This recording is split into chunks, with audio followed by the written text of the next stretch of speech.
এখন প্রশ্ন হচ্ছে ডিম কিভাবে সংরক্ষণ করবেন, বীজ ডিম কিভাবে সংরক্ষণ করবেন। তো সেক্ষেত্রে বলতে হলে ফ্রিজে আপনারা সংরক্ষণ করতে পারেন, একটা ভালো মাধ্যম এটা। ফ্রিজে 10 দিন পর্যন্ত একটা ডিম সংরক্ষণ করা যায়, এটা সব থেকে ভালো হয়। 10 দিনে বেশি, 10 দিন 11 দিন এটা হলে ডিমের গুণগত মান নষ্ট হয়।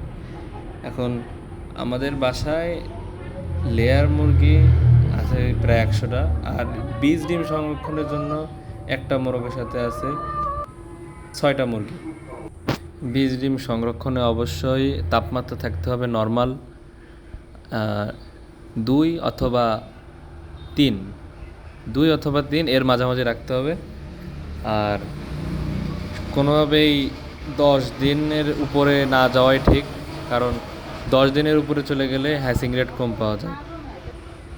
আর 10 দিন পরে যখন ফ্রিজ থেকে বের করবেন ডিম, ডিম অন্তত 1 ঘন্টা অথবা আধা ঘন্টা বাইরে ঠান্ডা হওয়ার জন্য আর কি রেখে দিবেন, যাতে পরিবেশের সাথে ডিমটা আগে মানে মেশিনে আগেই ফ্রিজ থেকে বের করেই মেশিনে বসাবেন না, কারণ এটা আর্দ্রতা আর বায়ুর সাথে, জলবায়ুর সাথে, তাপমাত্রার সাথে একটা খাপ খাওয়ানোর ব্যাপার আছে। তো সেই জন্য আধা ঘন্টা থেকে 1 ঘন্টা বাইরে একটা একটা জায়গায় রেখে দিবেন, যাতে তাপমাত্রাটা নর্মালে আসে। তো সেই ক্ষেত্রে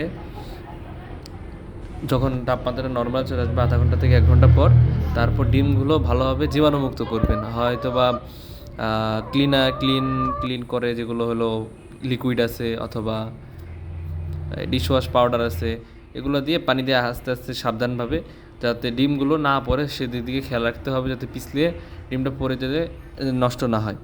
তো সেই ক্ষেত্রে ডিমগুলো অবশ্যই পরিষ্কার করে মেশিনে দিতে হবে, যাতে জীবাণুমুক্ত থাকে। তো পরবর্তী যদি কোনো প্রশ্ন থাকে আপনাদের, কমেন্ট বক্সে বলতে পারেন।